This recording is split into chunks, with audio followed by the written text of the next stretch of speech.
Okay, so first I want to say that these have all been unloaded, and the magazines that I'll be using don't have ammo, because safety first.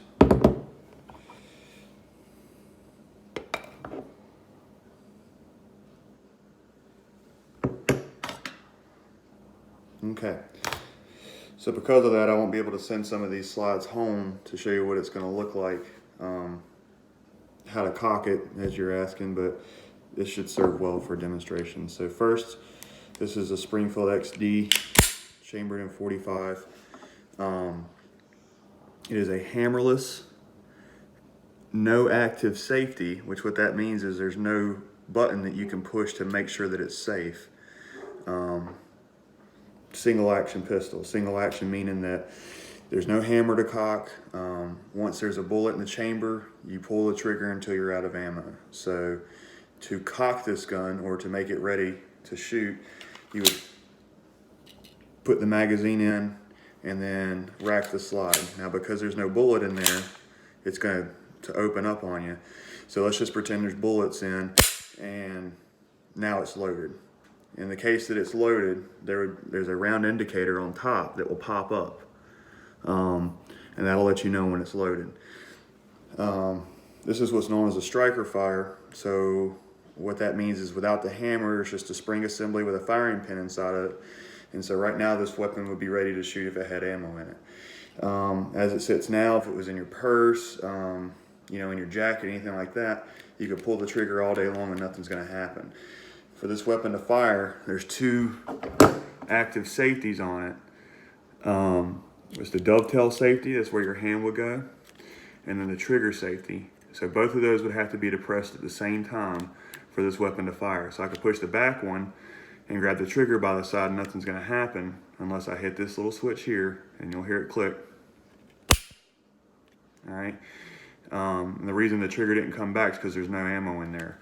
But ideally, the weapon would chamber another round, and then you'd be ready to shoot.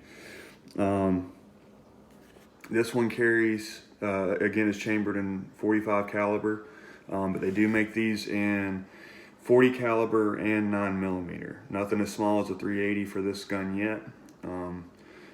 There is a Glock that's chambered in 380 that's not unlike this at all. That we can show you as well. So once that happens and you're out of ammo, it'll lock back to the rear, change your magazine, send it home, and you're ready to go. This is what I prefer to carry. There's no safety on it that can keep you from shooting as long as it's in your hand and ready to pull. However, it's safe enough to where it can be stored in a holster, in your bag, anything like that, and a bunch of things would have to go wrong for this to fire. When I say in your bag, I don't mean just loosely flopping around. They make purpose-built holsters that can go in your purse, in your coat, anything like that. This is a pretty small weapon. To give you some sort of a reference, let's see. So this is a golf ball, to give you an idea kind of what size it is next to something you might be familiar with. Really small footprint, and this actually has an extended mag on it that I use now, but you can have it to where the magazine sits flush, so you can literally put it in the palm of your hand. So very small, very compact. The only downside for inexperienced weapons handlers is that there's nothing that would stop this gun from shooting in some in a sketchy situation, to where if it's rolling around loose in your truck or in your bag or anything like that, and the right combination of the thing happened to where this safety and this safety hit, it would let you pull the trigger. But again, with the right method of carry, right holster, bedside, anything like that, it's not just going to go off. You can drop it, throw it off a building, it's going to be fine. This is a 1911. very popular gun. Old school design, not a lot's been changed to it. It's 100% steel, whereas the last gun is a polymer blend, where the top is steel, the bottom is polymer or plastic.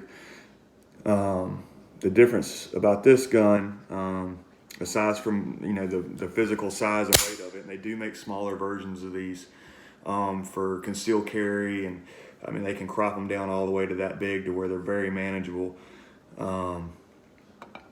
This gun typically holds 7 rounds. The last gun I showed you typically holds 7 rounds in 45. The count goes up as you get to a smaller caliber, but these are typically chambered in 45. You can find them in 40 cal, 9mm. There's ones out there that are chambered in 22, 38 super.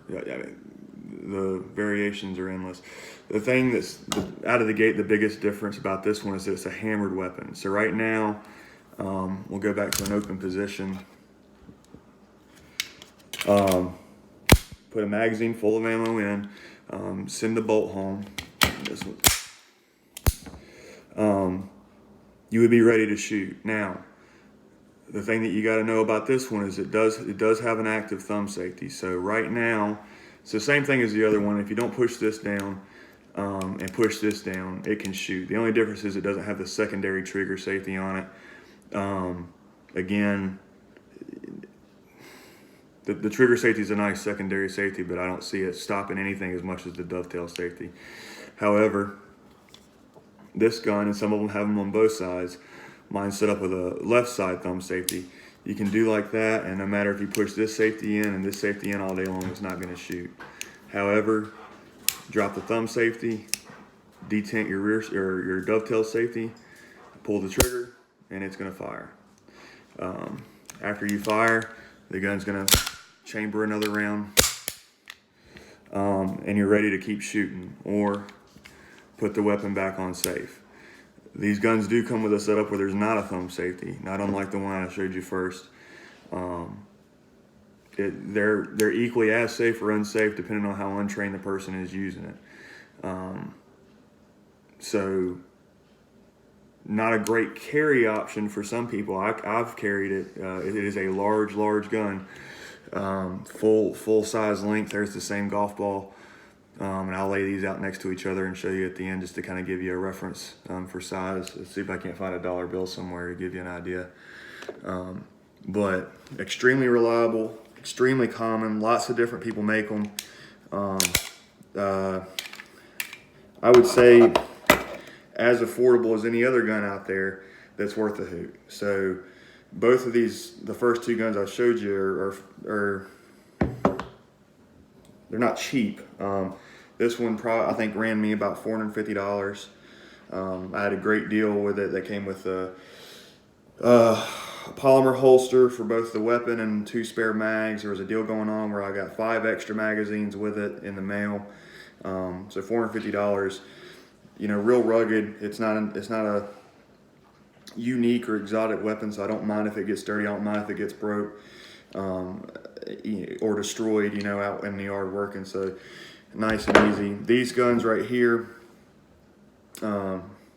equally as popular. They've been around since 1911. That's why it's called a 1911. So you can find them from all different makers. You can find junk ones. There are pieces of shit out there.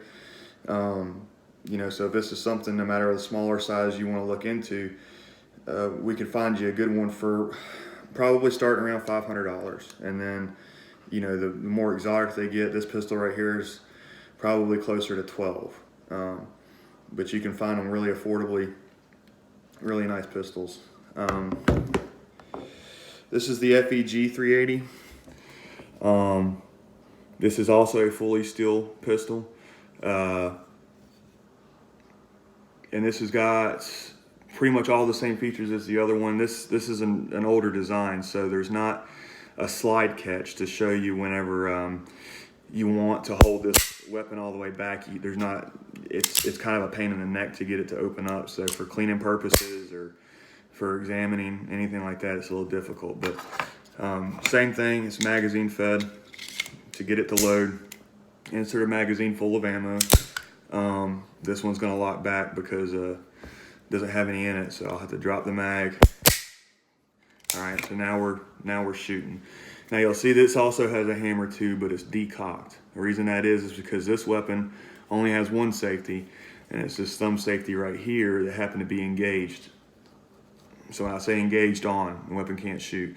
So when I cock the weapon, this hammer is going to come back down because it's on safe. If the weapon was not on safe, I'm going to remove the magazine here just to make it easier to demonstrate. Red means dead, right? So the safety's off. Now there's a bullet in there. We have to assume if it, magazine had bullets in it, and you see that the hammer is back.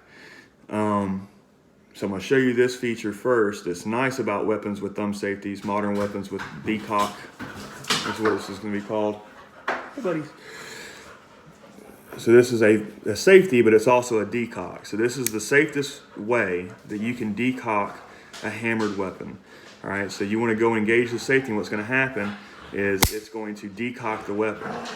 So no matter how many times I do that, unless there's a catastrophic malfunction in this weapon's operating group, it's not going to shoot. So to add to that, there is no dovetail safety and there is no trigger safety. This gun is kind of neat and kind of practical for a lot of reasons, even though it's an older design. I mean, the sights are outdated. They're really low profile sights. This is not a shoot out there 25 yards gun. This is an up close and personal, kind of ideal for concealed carry weapon. But what's nice about this is that you can shoot it in single action, and single action means you pull